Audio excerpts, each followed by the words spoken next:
의심이 사라질 때까지 기도하라. 로마서 4장 18절에서 24절 말씀입니다. 아브라함이 바랄 수 없는 중에 바라고 믿었으니 이는 내 후손이 이 같으리라 하신 말씀대로 많은 민족의 조상이 되게 하려 하심이라. 그가 100세나 되어 자기 몸이 죽은 것 같고 사라의 태가 죽은 것 같음을 알고도 믿음이 약하여지지 아니하고 믿음이 없어 하나님의 약속을 의심하지 않고 믿음으로 견고하여져서 하나님께 영광을 돌리며 약속하신 그것을 또한 능히 이루실 줄을 확신하였으니 그러므로 그것이 그에게 의로 여겨졌느니라. 그에게 의로 여겨졌다 기록된 것은 아브람만 위한 것이 아니요 의로 여기심을 받을 우리도 위함이니 곧 예수 우리 주를 죽은 자 가운데서 살리신 이를 믿는 자니라. 할렐루야. 우리 하나님께 감사와 영광의 박수 올려드리겠습니다. 우리 함께 기도하시고 하나님 말씀 보겠습니다. 사랑하는 아버지, 은혜를 감사합니다. 오늘도 주님 앞에 마음을 활짝 여는 우리 성도님들에게 은혜의 말씀 주시고 부족한 종은 온전히 감춰 주시옵소서. 예수님 이름으로 기도했습니다. 아멘. 지난주에 우리는 낭망이 사라질 때까지 기도하라는 주제를 다루었습니다. 크리스천의 낭망은 대부분 오랜 기간 가슴에 담고 기도했던 소원이 이루어지지 않을 때 하나님께 대해서 느끼는 섭섭함에서 비롯된다고 했죠. 하나님께서 우리에게 약속의 말씀을 주신 다음에 바로 이루어 주시면 그런 일이 없을 텐데 대부분의 경우 약속의 말씀을 주신 때하고 그것이 실제로 성취되는 시간 사이에는 오랜 텀이 있습니다. 그래서 처음에는 아주 싱싱하고 힘찼던 믿음도 시간이 지나면서 점점 흔들리기 시작합니다. 이거 뭐지? 천국에 너무 서류가 많이 쌓여가지고 내 사정은 하나님이 잊어버리신 건가? 과연 하나님이 내게 관심이나 갖고 계신 걸까라는 생각들이 꼬리를 물고 일어나기 시작합니다. 믿음이 없던 건 아닌데 있던 믿음이 이렇게 흔들리기 시작하는 것이 바로 의심입니다. 다른 말로 하면 믿음이 바이러스 먹은 것이 의심이라고 하겠습니다. 의심이 왜 위험합니까? 믿음의 반대를 불신이라고 한다면 그 불신의 시작이 바로 의심이기 때문이죠. 아예 처음부터 하나님 안 믿던 무신론자들이 말하는 불신이 아니고 한때 믿음이 있던 사람들이 시험이 들어가지고 불신까지 가게 될 때 그 시작을 우리는 의심이라고 합니다. 믿음은 소망으로 인도하고 불신은 두려움으로 인도하는데 성경 용어들을 해석해주는 바인스 성서사전에 보면은 그런 말이 있습니다. 의심이란 소망과 두려움이라는 두 가지 갈림길에 서서 어디로 갈지를 몰라서 망설이는 것이다. 혹여 두려움 쪽으로 치우치게 되면 하나님을 불신하게 되고 불신은 반드시 불순종으로 갑니다. 내가 안 믿어지는 하나님한테 어떻게 내가 순종할 수 있겠습니까? 의심은 하나님이 주신 것이 아닙니다. Made in heaven이 아니에요. 하나님은 성도들에게 믿음을 주시는 분이지 의심을 주시는 분이 아닙니다. 로마서 12장에 보면 하나님께서는 각 사람에게 나누어 주신 믿음의 분량이 있다고 했어요. 마귀가 우리에게 주신 이 하나님의 믿음을 흔들려고 할 때 마귀가 주로 쓰는 무기가 의심이죠. 하나님은 우리에게 비전을 주시는데 그 비전은 항상 작은 말씀의 씨앗이 내 안에 떨어지는 것으로 시작합니다. 말씀 씨앗이 우리 안에 잉태될 때부터 그것을 유산시키기 위해서 마귀가 끊임없이 날리는 화살이 바로 의심이에요. 그래서 성경은 우리에게 항상 믿음의 방패를 들고 있으라고 했습니다. 믿음의 사람들을 쭉 보면은요, 성경에 나오는 믿음의 영웅들도 그렇고 우리 인생의 믿음의 선진들을 봐도 한 번도 하나님을 의심하지 않은 영적 슈퍼맨들은 아닙니다. 그들은 오히려 마귀가 수없이 많이 부추긴 의심의 파도 때문에 넘어지고 쓰러졌다가도 성령의 도우심으로 오뚜기처럼 일어났던 사람들이죠. 그 대표적인 예가 구약성경에 나오는 오늘 본문이 다루고 있는 믿음의 조상 아브라함입니다. 저는 생각을 해봅니다. 얼마나 놀라운 믿음을 가졌으면 믿음의 조상이라고 할까? 그의 믿음을 오늘 본문 말씀이 한마디로 이렇게 요약해 줍니다. 18절 19절 아브라함이 바랄 수 없는 중에 바라고 믿었으니 이는 네 후손이 이 같으시라 하신 말씀대로 많은 민족의 조상이 되게 하려 하심이라. 그가 100세나 되어 자기 몸이 죽은 것 같고 사라의 태가 죽은 것 같음을 알고도 믿음이 약하여지지 아니하고 아브라함이 75세 아내가 65세 되었을 때 네 자손이 하늘의 별같이 많아질 것이라는 약속의 말씀을 받았습니다. 근데 문제는 그의 나이가 100세가 될 때까지 이 약속의 말씀이 이루어지지 않은 거예요. 여러분은 혹시 기도 응답까지 25년 기다려 본 적 있으십니까?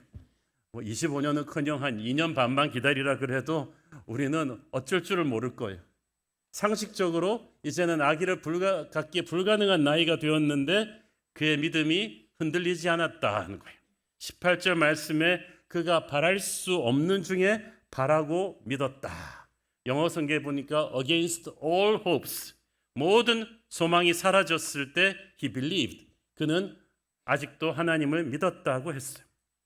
100세 때 아브라함이 보여주었던 그 믿음을 우리는 참 놀라운 믿음이라고 봅니다. 우리가 이 믿음을 이렇게 25년 동안 지켰던 아브라함을 보면서 이 사람은 타고난 영적인 슈퍼맨일까? 넘사벽일까? 라고 생각할 수 있는데 그렇지 않습니다. 성경이 보여주는 아브라함의 스토리를 보면 얼마나 많이 넘어지고 쓰러지고 마음이 약한지 몰라요. 그럼에도 불구하고 아브라함이 수많은 의심의 파도를 뚫고 이 믿음을 지킬 수 있었던 것은 결론부터 말씀드리면 하나님이 위기의 순간마다, 결정적인 순간마다 그에게 찾아오셔서 말씀해 주셨기 때문입니다. 우리도 보면은 이 믿음의 여정에서 우리 믿음이 흔들리는 때는 하나님이 주신 말씀이 금방 이루어지지 않을 때입니다. 그 시간이 오래가게 되면 우리는 본능적으로 인간적인 차선책에 마음이 끌리게 됩니다. 참 마귀가 고약합니다. 그냥 있는 게 아니라 반드시 하나님이 주시는 최고의 응답이 아니라도 좋으니까 괜찮은 선에서 만족할 수 있는 차선책을 우리 앞에 던져요. 그러면 우리는 너무 하나님의 응답은 없고 답답하다 보니까 이게 그건가 보다라고 안주하기가 쉽습니다. 아브라함도 그랬어요. 믿음의 아들 이삭이 금방 주어지질 않으니까 하나님을 의심하는 마음이 들면서 이삭을 대신할 인간적인 차선책들이 이대로 그냥 손 놓고 망하는 것보다 이거라도 잡자는 차선책이 아브라함에게 큰 유혹으로 다가왔고 자칫 잘못했으면 거기 넘어갈 뻔했죠. 근데 그때마다 하나님께서 개입하셔서 이것은 아니다 라고 하시면서 아브라함을 정신 차리게 해서 믿음의 정도로 돌아오게 하셨습니다. 그리고 그때마다 하나님께서 아브라함의 인생에서 뭔가 새로운 영적인 레슨을 가르치셨어요. 그래서 그때마다 이 의심의 파도를 한번 넘을 때마다 아브라함의 믿음은 더 단단해졌고 더 성숙해졌어요. 그래서 우리가 가만 보면 그냥 괜히 하나님이 약속의 성취를 미루시는 것이 아니라 이 믿음을 계속해서 업그레이드 시키셔서 이 약속을 받을 만한 그릇으로 준비시켜가는 것을 볼 수가 있습니다. 25년 기다리는 세월 동안 오늘 우리가 다루고자 하는 아브라함이 잡을 뻔했던 차선책 크게 세 가지가 있습니다. 첫째는 약속의 땅으로 올 때부터 데리고 왔던 조카 롯이었고, 둘째는 아브라함 집 살림을 전체를 총괄했던 충성된 종 엘리에셀, 셋째는 너무 조급해진 아내 사레가 자기가 애 못 낳겠으니까 자기 몸종 하가를 남편과 동침시켜서 얻은 아들 이스마엘, 이 세 가지 차선책 때문에 아브라함이 크게 흔들리면서 의심의 안개 속에 침몰할 뻔했는데 그때마다 하나님이 찾아오셔서 일으키셨어요. 그 세 가지 포인트들을 오늘 우리가 살펴볼 것입니다. 아브라함의 첫 번째 차선책은 롯이었습니다. 롯은 한마디로 세상적인 영악함을 대표하는 인물입니다. 아브라함이 75세 때에 내가 너로 하여금 큰 민족을 이루게 할 것이니까 너의 고향 아비 친척 집을 떠나 내가 준비한 땅으로 가라고 하셨죠. 그래서 아브라함이 모든 것을 버리고 이민 보따리 싸고 가족들과 함께 낯설고 말설은 가나안 땅으로 간 거예요. 그런데 거기서 가서 흉년도 겪고 몇 년을 겪고 있는 사이에 하나님께서 아브라함에게 다시 오셨는데 그 다시 오신 타이밍이 언제냐면 조카 롯이 떠났던 때입니다. 롯은 약속의 땅으로 올 때부터 아브라함 옆에서 그를 보좌했던 똑똑한 조카입니다. 누이가 이 롯을 남기고 세상을 떠났기 때문에 아브라함이 자식처럼 돌보았어요. 이 롯도 일설미가 있고 똘똘해가지고 아브라함 집에서 모든 실무를 총괄하는 젊은 그 뭐라 그럽니까? 기업으로 치면 기획본부장, 전략기획실 본부장 같은 존재였죠. 그런데 이 롯이 그 부유한 나라 애굽을 갔다 오더니 딴 생각을 하기 시작했어요. 삼촌 아브라함 밑에서 자기 재산을 살살 불리기 시작했고 자기 사람을 만들기 시작했어요. 이 재산과 사람이 커지니까 이제 롯의 목자와 아브라함의 목자가 이제 뭐 서로 싸움까지 일어나니 도저히 견딜 수가 없게 되니까 아브라함이 모든 걸 양보하고 롯을 떠나보냅니다. 싸울 수도 있었고 야단칠 수도 있었지만 아브라함이 다 내려놨어요. 그랬더니 이 영악한 롯은 뒤도 안 돌아보고 기름진 소돔 땅으로 가버렸죠. 롯이 떠나고 난 뒤 아브라함은 너무나 허전하고 쓸쓸했을 것입니다. 아직 자식이 없던 아브라함에게 자식 이상으로 정말 내가 친자식을 낳아도 이렇게 똘똘한 젊은이가 있을까 할 정도로 의지하던 사람이 롯이었습니다. 하나님의 약속은 있는데 몇 년이 가도 자식이 안 생기니까 아브라함 생각에 혹시 롯을 통해서 그 비전을 이루시는 게 아닐까? 뭐로 가도 서울만 가면 되잖아. 롯도 우리 집안 핏줄이니까 혹시 롯이 차선책이 아닐까라고 생각했는데 그 롯이 떠나버렸어. 충격이 컸겠죠. 그런데 롯이 떠나고 나니까 하나님이 오셨어요. 희한합니다.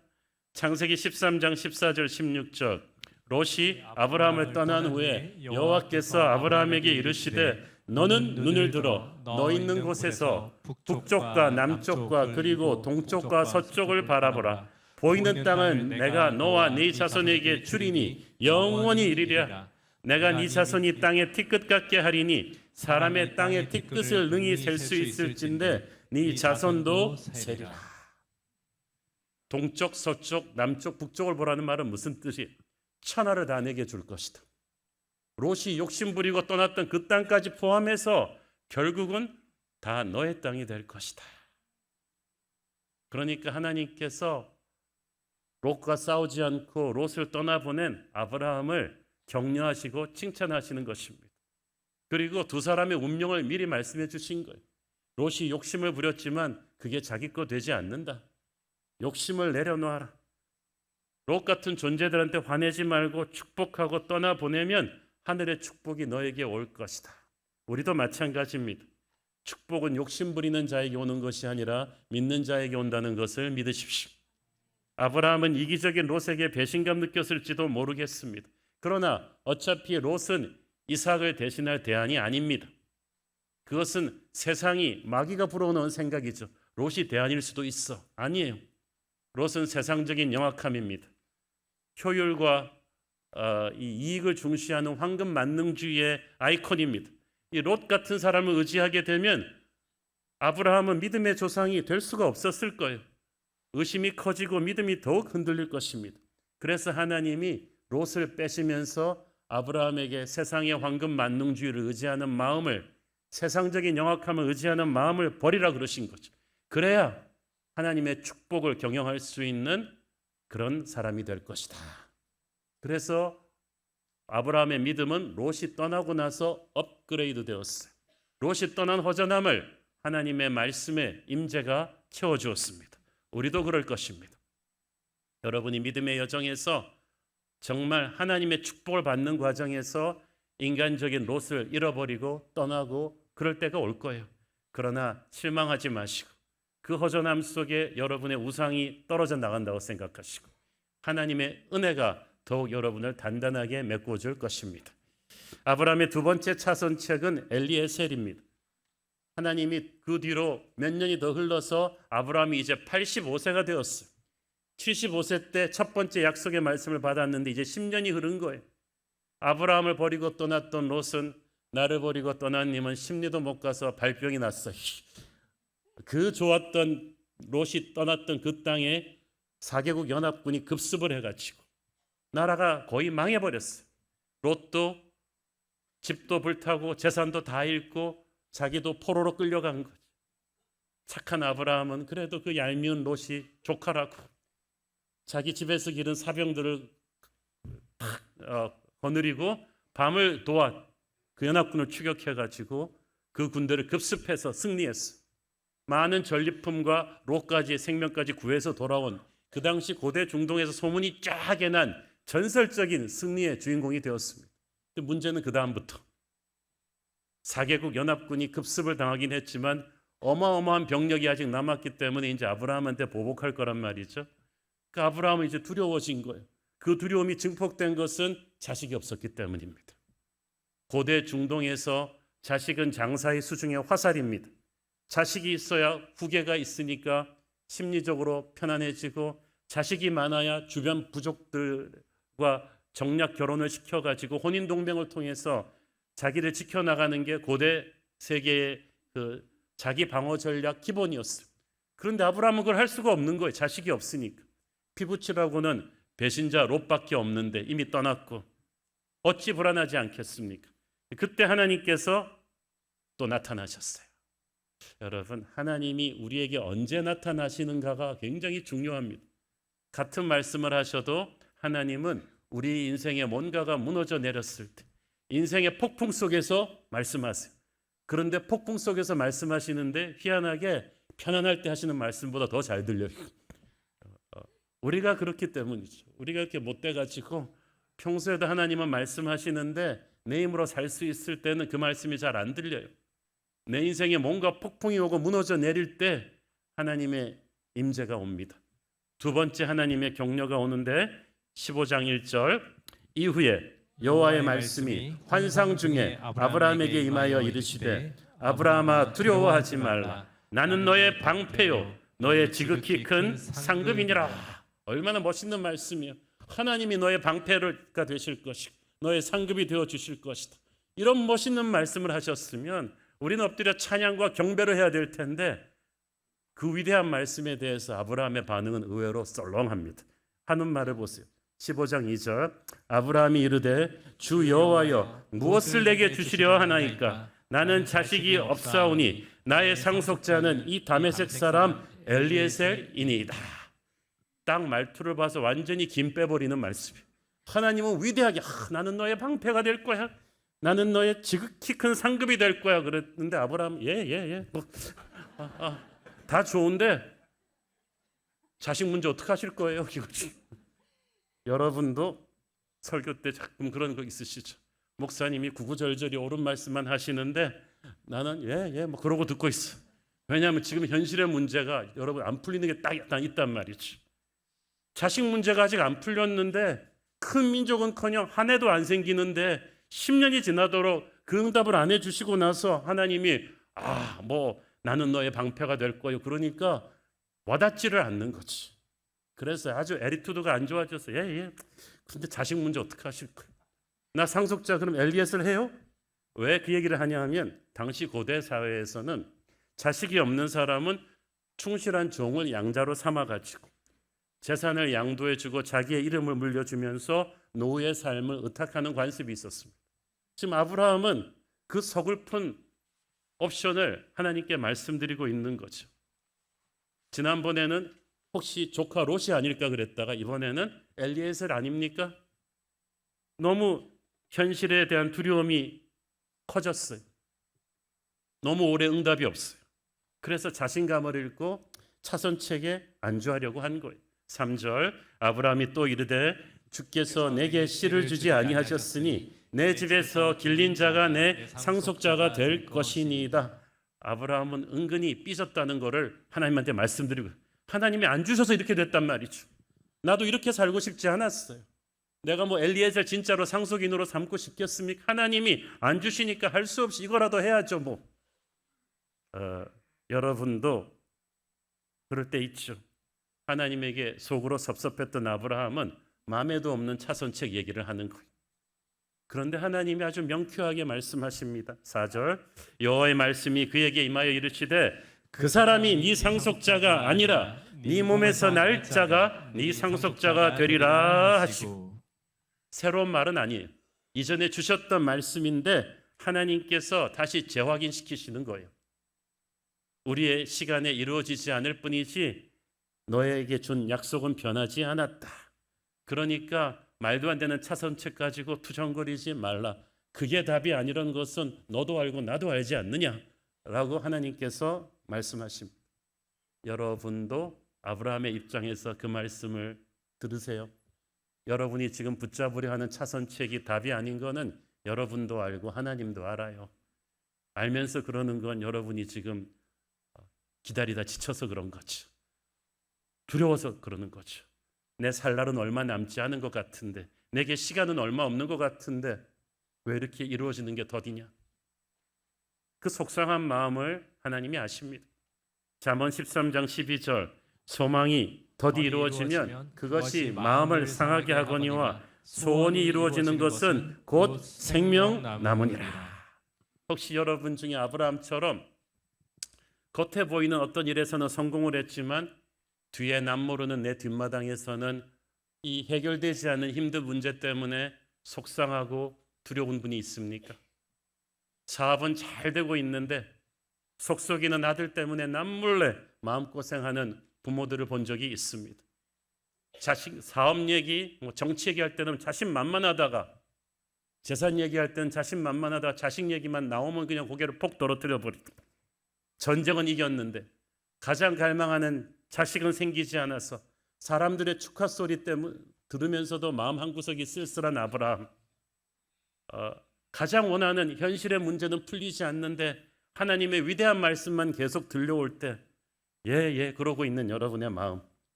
그래서 다른 인간적인 엘리에셀 차선책이라도 지금 붙잡으려 하고 싶은 분들이 있습니까? 여러분이 지금 이 시점에 아브라함의 트랩에 걸려 있는 거예요. 의심의 안개에 사로잡혀 영적인 판단력이 흐려져 있습니다. 그런데 하나님은 그 아브라함을 믿음 없다고 알밤을 주지 않으시고 분위기를 바꾸셨어요. 5절 읽습니다. 그를 이끌고 밖으로 나가 이르시되 하늘을 우러러 뭇별을 셀 수 있나 보라. 또 그에게 이르시되 네 자손이 이와 같으니라. 할렐루야. 여러분, 땅을 봐서는 답이 없어요. 하나님이 데리고 나가신 걸 봐서 아브라함은 지금 막 장막에서 그냥 하루 종일 땅만 보면서 한숨만 쉬고 있었던 것 같아요. 우울증 환자의 특징, 외출하기를 싫어한다. 햇볕 쐬기를 싫어한다. 하늘을 보지 않고 땅을 주로 본다. 그런데 하나님이 우울증에 걸리려고 그런 아브라함을 끌고 나가서 밤하늘을 보게 합니다. 미세먼지도 없던 시대니까 얼마나 밤하늘이 청명했겠어요. 육안으로 보이는 한 5,000개, 7,000개의 별들이 딱 쏟아지는 걸 보면서 네 자손이 저렇게 많을 것이다. 그런데 신비하게 하나님의 말씀을 들으면서 아브라함의 마음에 기적이 일어나기 시작했어요. 아직 해결된 건 아무것도 없는데 마음에서 불안이 사라지는 거야. 두려움이 사라지는 거야. 의심이 사라지게 하려면 우리는 하나님의 말씀을 들어야 합니다. 이 말씀과 의심은 이렇게 서로 반비례하거든요. 보잘것없는 자신을 진지하게 격려해 주시는 하나님의 말씀을 들으면서 아브라함의 눈에 눈물이 핑 돌았어요. 그리고 자신의 처지를 잊었습니다. 여러분, 말씀을 들어야 믿음이 생겨요. 믿음이 생겨야 의심이 사라져요. 의심이 사라지면서 의심 부하들도 다 끌고 나갑니다. 의심 부하들이 비참한 생각, 열등감, 비교감, 불안감, 좌절감과 두려움을 다 사라지게 하는 것이 말씀인 줄로 믿습니다. 그래서 이 말씀을 듣는 시간이 중요해요. 창세기 15장 6절 아브라함이 여호와를 믿으니 여호와께서 이를 그의 의로 여기시고. 자, 믿는다는 단어가 성경에서 여기서 제일 처음 나옵니다. 그만큼 하나님이 이 사건을 귀하게 보신 거예요. 말씀이 내 안에 믿음을 심고 믿음이 의심을 사라지게 하는 순간입니다. 자, 하나님이 말씀으로 아브라함을 회복시켜 주셨는데 그래서 아브라함이 하나님을 믿은 건데 하나님께서는 바로 그것을 의로 여기셨다고 했어요. 의로 여기셨다는 것은 사실은 그 정도 안 되는데 하나님이 봐준다는 거예요. 그냥 내가 반올림 해준다. 좋은 믿음이다라고 선포해 주셨어요. 뭐 좋은 믿음은 무슨 좋은 믿음이 아직 자기 종 엘리에셀이라고 상속이라도 세우겠다고 막 하나님한테 삐져서 투정거리던 믿음인데 사실 그 믿음 이렇게 세운 건 하나님의 말씀이었어요. 하나님이 주신 믿음이었다는 말이죠. 그럼에도 불구하고 하나님께서 마치 아브라함이 다 한 것처럼 우리가 애들 걸음마할 때 애들 잡아주면서 아빠가 뛰면서 야, 잘 뛰는데 하는 것처럼 하나님이 다 하셔놓고 그래도 말씀을 붙잡고 다시 일어나는 아브라함을 붙잡고 그 정도 믿음이라면 의로운 거야. 그 정도 믿음이면 좋은 거야. 여러분, 지금 우리도 그렇습니다. 우리도 아브라함처럼 휘청거리고 삐지고 마음에도 없는 차선책으로 마음이 쏠리지만 하나님의 말씀을 붙잡고 다시 일어선다면 하나님은 그 믿음을 어여삐 보실 줄로 믿습니다. 아직 연약한 믿음이지만 그 믿음을 가지고 하나님은 다시 여러분을 믿음의 경주에 다시 세우실 줄로 믿습니다. 세월이 또 흘렀습니다. 13년이 흘렀습니다. 아브라함의 세 번째 차선책은 이스마엘이었습니다. 그가 99세 되던 해였어요. 이삭이 태어나기 1년 전입니다. 이때 아내 사레의 몸종 하가를 통해서 이스마엘이 태어난 지 13년째 되던 해인데 이 13년의 여정 동안 성경이 자세한 얘기는 침묵하지만 그 얘기 하나만큼은 합니다. 이 이스마엘 태어난 일로 인해서 아브라함의 가정에 많은 분란이 일어납니다. 이스마엘이 태어나갖고 막 그 사랑을 받으니까 그 하갈이 이제 막 위세를 부리기 시작하고 그것 때문에 아내 사레가 속상해서 막 남편을 막 공격하기 시작하고 아브라함은 그 사이에서 어쩔 줄 몰라하고 믿음의 가정에서 많은 분란이 일어났어요. 여러분, 믿음의 집안에서 가족의 분란이 일어나면 믿음의 조상도 어쩔 도리가 없나 봐요. 그런데 가정의 많은 분란을 통해서 또 우리가 성숙해집니다. 우리가 참 자녀 기도하다가 또 부부 기도하다가 많이 성숙해지죠. 이것도 하나님이 아브라함의 집안 전체가 축복의 통로가 될 것이기 때문에 하나님이 성숙하게 하는 기간이었죠. 그런데 문제는 그거 다 가라앉고 나니까 아브라함이 이제 믿음으로 좀 처지기 시작했어요. 그리고 이스마엘을 보면서 인간적인 편법으로 낳은 아들이지만 이제 내 상속자 문제는 이스마엘로 해결된 게 아닐까라고 생각했어요. 특히 나이가 99세가 되면서는 진짜 인간적으로는 아이 가지는 게 불가능해졌잖아요. 자기나 자기 아내나. 그래서 아브라함은 이제 이스마엘로 만족하고 살았습니다.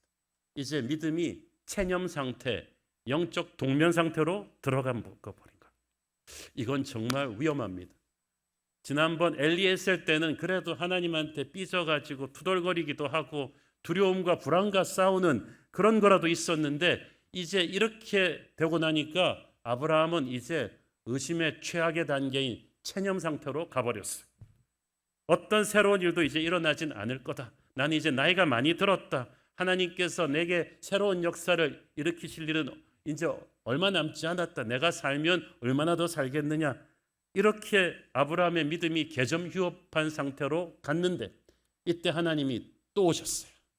또 타이밍이 정확하십니다. 창세기 17장 1절 2절 아브라함이 99세 때 여호와께서 아브라함에게 나타나서 그에게 이르시되 나는 전능한 하나님이라 너는 내 앞에서 행하여 완전하라. 내가 내 언약을 나와 너 사이에 두어 너를 크게 번성하게 하리라 하시니 아브라함은 하나님의 말씀을 듣는 순간 화들짝 놀라서 다시 경배하며 엎드렸습니다. 예배자의 모습, 영적인 용사의 모습이 다시 살아나는 순간은 말씀이 나를 깨우는 순간인 줄로 믿습니다. 말씀이 나를 깨울 때 아브라함은 자기가 이렇게 체념 상태에서 없는 예배를 드리는 사람이 아니라는 걸 깨달았어. 내 안에 있는 모든 예배가 살아나는 거죠. 꺼져나던 소망이 살아납니다. 오늘 영적인 잠을 자던 분이 있다면 하나님이 여러분을 깨우시기를 바랍니다. 잠자고 있던 믿음이 깨어 일어나야 새 역사가 시작이 돼요. 17장 4절 5절 보라 내 언약이 너와 함께 있으니 너는 여러 민족의 아버지가 될지라.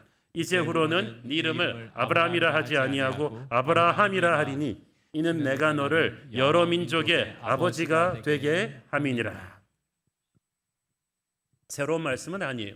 벌써 세 번째 반복하는 오리지널 비전을 계속해서 선포해 주신 거예요. 우리에게는 새로운 말씀이 필요한 것이 아니라 이미 주신 말씀에 대한 성령의 확인이 필요합니다. 똑같은 말씀에도 성령의 확인이, 성령의 불이 떨어지면 내 안에 있는 믿음이 다시 살아나죠.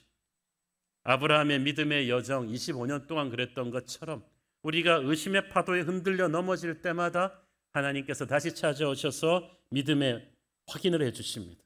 그리고 이때 이름을 바꿔주십니다. 성경에서 이름 바꿔주는 타이밍은 그 사람의 운명이 바뀌는 때입니다. 야곱이 변하여 이스라엘이 될 때, 시몬이 변하여 베드로가 될 때, 사울이 변하여 바울 될 때, 아브라함이 변하여 아브라함이 될 때는 그의 운명이 지금부터 바뀌는 거죠. 그런데 사실 처음부터 25년 전에 75세 되었을 때 그에게 약속의 말씀을 주실 때부터 이름을 바꿔주시면 좋잖아요. 그런데 왜 25년이 지나서야 이렇게 바꿔주셨을까요? 아브라함의 믿음이 이 이름을 이해할 만큼, 이 이름에 담긴 영적인 의미와 사명을 이해할 만큼 성숙해야 되는 거예요. 아브라함이 75세 때 약속을 주시고 바로 이루어졌으면 어떻게 됐을까요? 그 다음에 바로 이삭이 태어났으면 아마 모르면 몰라도 우리가 아는 전설의 믿음의 조상 아브라함은 없었을 거예요. 여러분도 그렇지 않습니까? 믿음이 어릴 때는 조급해가지고 왜 빨리 안 이루어주시냐 하지만 우리 교회 성도들도 그런 간증하시는 분들 많습니다. 목사님, 제가 새로운 교회 처음 왔을 때 생각하고 지금 보면 저 용됐어요. 그렇게 거칠고 조급하고 자기중심적이던 신앙이 이제 CES하고 커피 브레이크하고 순예배 드리고 매 신년 40일을 그래도 피곤한 몸을 끄고 불같이 기도하면서 이렇게 5년, 7년, 8년, 10년을 왔더니 이제 이전에 나와 내가 달라진 거지. 그때 조급하게 구했던 기도 제목을 주님께서 그때 안 이루어주시고 지금 이루어주시는 게 얼마나 감사한지, 이런 고백을 하는 성도들이 우리 안에도 많습니다. 아브라함의 믿음이 자랐어요. 하나님은 이 정도 믿음의 캐파를 올리고 나서 그에게 약속의 성취를 주셨어요. 우리에게도 그럴 것입니다. 아브라함은 한 민족의 아버지, 아브라함은 여러 민족의 아버지. 차원이 달라요. 아브라함도 괜찮은 인생이지만 거기서 만족치 않고 하나님은 그가 아브라함의 인생을, 열방의 아버지의 인생을 살기를 원하셨어요. 괜찮은 인생이 아니라 최고의 인생을 살기를 원하셨던 거예요. 여러분, 이 당시만 해도 중동에서는 세계화라는 단어가 있지도 않던 때예요. 전부 자기 민족만 생각했어요. 다른 나라 땅, 다른 민족을 사랑하는 건 아무도 꿈도 꿔보지 않을 때 하나님께서 아브라함에게 그 이름을 주신 거야. 항상 하나님의 비전은 시대를 앞서갑니다. 인간의 상식을 뛰어넘습니다.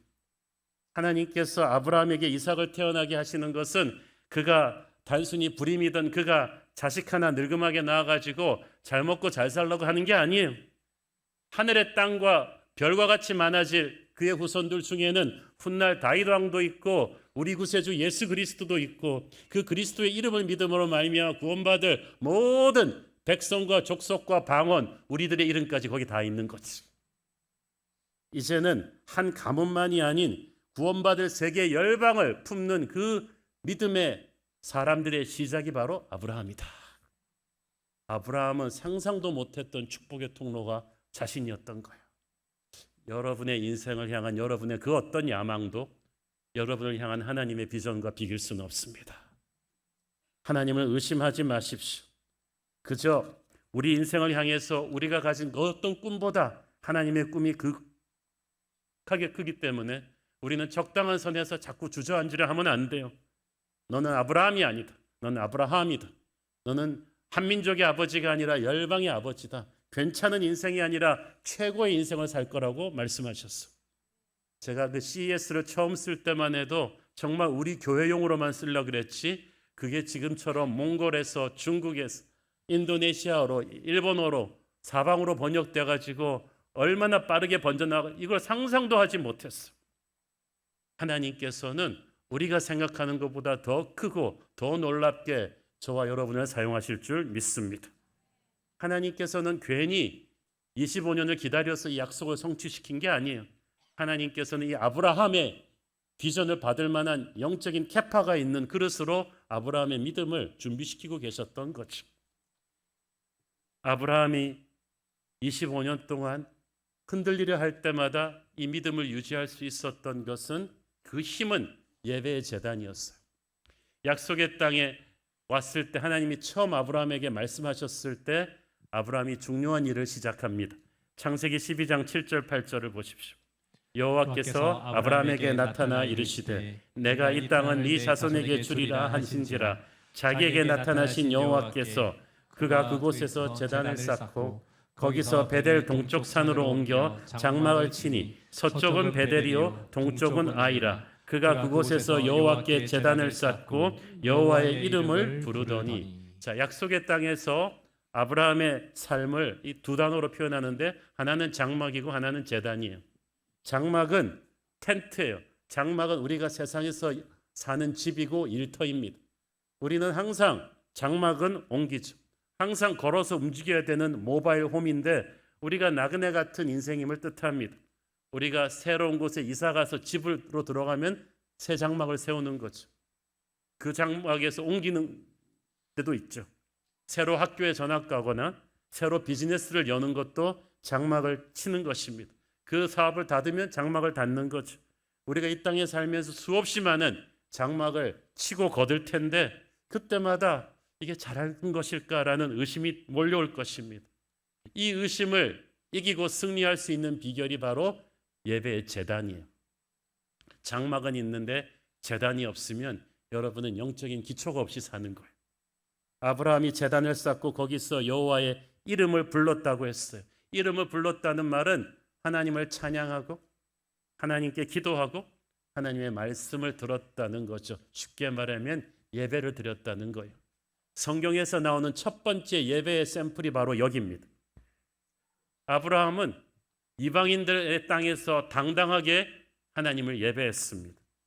이 습관이 아브라함의 평생을 끌고 갑니다. 좋은 영적인 습관을 어린 나이 때부터 시작하는 건 여러분의 운명을 바꿀 것입니다. 이번에 오늘 고등부 수양에 갔다 왔는데 애들이 얼마나 불같이 은혜를 받았는지 그냥 얼굴이 하나님의 영광으로 번쩍번쩍들합니다. 어린 나이 때, 다니엘의 나이 때 성령 체험하는 거 정말 중요합니다. 제단을 쌓는 습관을 딱 길러줘 놓으면은 아브라함처럼 앞으로 살아가면서 의심의 파도가 밀려올 때마다 그 의심의 파도를 넘을 수 있는 영적인 힘이 그 예배 제단에서 나올 거예요. 예배의 불이 식잖아요. 그러면 의심의 파도에 더 쉽게 쓰러지는 거예요. 창세기 18장에 보면 아브라함이 99세 되었을 때 그 이삭이 태어나기 1년 전에 하나님이 말씀하신 곳이 마므레 상수레 나무 숲풀이에요. 여기가 어디냐 하면 아까 말씀드렸던 롯 떠나고 나서 하나님이 아브라함에게 하늘의 별의 약속을 주었던 곳이 여기예요. 그 보니까 예배 제단이에요. 아브라함이 쌓았던 수많은 예배 제단으로 하나님은 오셔서 말씀하시는 거예요. 하나님은 여러분이 클럽에서 막 술 마시고 있을 때 오시는 게 아니죠. 막 유튜브로 정신 놓고 이거 막 짤 영상 막 보면서 낄낄거리고 있을 때 오시는 게 아니고 여러분이 예배 제단 앞에 나와 있을 때 기도하는 중에 금식하는 중에 찬양하는 중에 말씀하시는 분인 줄 믿습니다. 우리 새로운 교회가 그런 예배 제단인 줄 믿습니다. 100세까지 견딘 아브라함의 믿음이 18절에 나오는 믿음이 하루아침에 생긴 게 아니에요. 수많은 시련과 유혹을 견뎌내면서 단련된 거죠. 쓰러지고 넘어질 때마다 연단의 세월을 통해서 하나님의 임재의 말씀을 듣고 다시 일어나고 다시 시작하고 다시 넘어지지만 다시 말씀 붙잡고 일어서는 이걸 반복하면서 나도 모르게 마귀의 수많은 의심의 화살을 떨쳐내면서 일어나고 하면서 영적인 근육이 생겨서 여기까지 온 거예요. 어떤 믿음의 용사도 마찬가지예요. 넘어지려 할 때마다 그러나 그들은 예배의 제단을 습관화시켰기 때문에 하나님이 말씀하실 수 있는 룸이 있었어요. 자리가 있었던 거죠. 그러니까 의심의 파도가 수없이 많았지만 때가 참에 소원을 성취시켜 주셨습니다. 아브라함 같은 믿음의 용사도 몇 번씩 의심의 파도에 밀려 넘어질 뻔했다면 뭐 우리라고 다르겠어요? 뭐 저라고 영적인 슈퍼맨이겠습니까? 약속의 성취가 생각보다 오래 걸릴 때 우리가 자주 하는 말이 있죠. 하나님 그냥 작은 소망의 중간 사인이라도 하나 보여주세요. 그러면 제가 낙심하지 않고 매진하겠습니다.